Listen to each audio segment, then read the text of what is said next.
Irma writes in to ask, Pastor John, is discouragement a sin?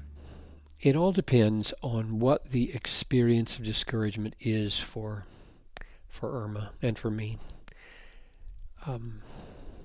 Let's make some distinctions between the sin kind of discouragement and the non-sin kind. I think it's helpful to compare discouragement to something like anger and irritation and sorrow for our sin, because I think all of those are possible without sin, and they are quickly converted into sin. And the question is, what's the difference? So the Bible says, be angry, but do not sin. Don't let the sun go down in your anger. And then it says in James, be slow to anger. The anger of man does not work the righteousness of God. So anger is dangerous. If you go to bed with it, if you come to it too quickly, if you stay with it too long, it's gonna rot on you. And same thing with irritation. I've always wondered about this because it says in Acts 17 that Paul was irritated in his soul when he saw the idolatry, and according to 1 Corinthians 13, love is not irritated. And it's the same word, and even though the word easily irritated is stuck in the translations, it just says irritated. So there is irritation that love doesn't do, and there is irritation that love does experience. There's a holy irritation that can pass quickly into sinful irritation. Same way with sorrow.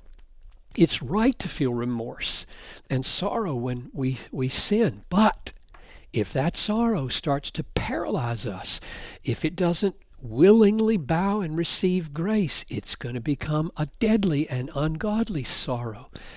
So those analogies help me when I come back now to discouragement, and I say, it's right to be saddened and disappointed and disheartened by the sin in our lives, or the failures of other lives we see, or the sins that our family members or our church, or maybe our pastor is committing. We see it and our hearts sink. We're sad, we're disappointed. I think that's a kind of discouragement, and I don't think it's wrong to feel that way. What did Jesus feel in Mark 9 when he said, "Oh, faithless generation, how long am I to be with you? How long am I to bear with you?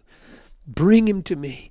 What was Jesus feeling when he felt, it seems like, irritated, a holy irritation at the faithlessness of his disciples, a kind of a holy frustration that his efforts to bring them to faith is taking so long? That's not sin in Jesus. It's not an expression of delight. He's somehow discouraged with the way they are.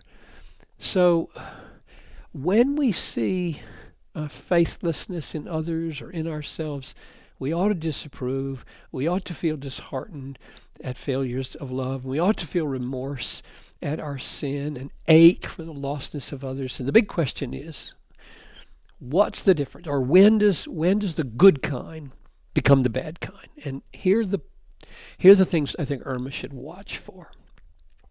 Watch for discouragement starting to turn into self-pity. Watch for discouragement starting to paralyze you and keep us from doing what we should. Watch for the threat to the abiding contentment that you have in God, so that you can't say sorrowful yet always rejoicing. If that always rejoicing starts to be defeated by your discouragement's gotten into the sinful category. When it leads us to doubt God's goodness or his wisdom or his power, it's passed over into the sinful part. When it stamps our lives so that we're not outgoing and loving toward people anymore, we're just moping, feeling sorry for ourselves, and we're so preoccupied with our own discouragements we can't love people anymore, we know our discouragement has become sin. Thank you, Pastor John, and thank you for listening to this podcast. Please email your questions to us at askpastorjohn@desiringgod.org. At desiringgod.org, you'll find thousands of other free books, articles, sermons, and other resources from John Piper. I'm your host, Tony Reinke. Thanks for listening.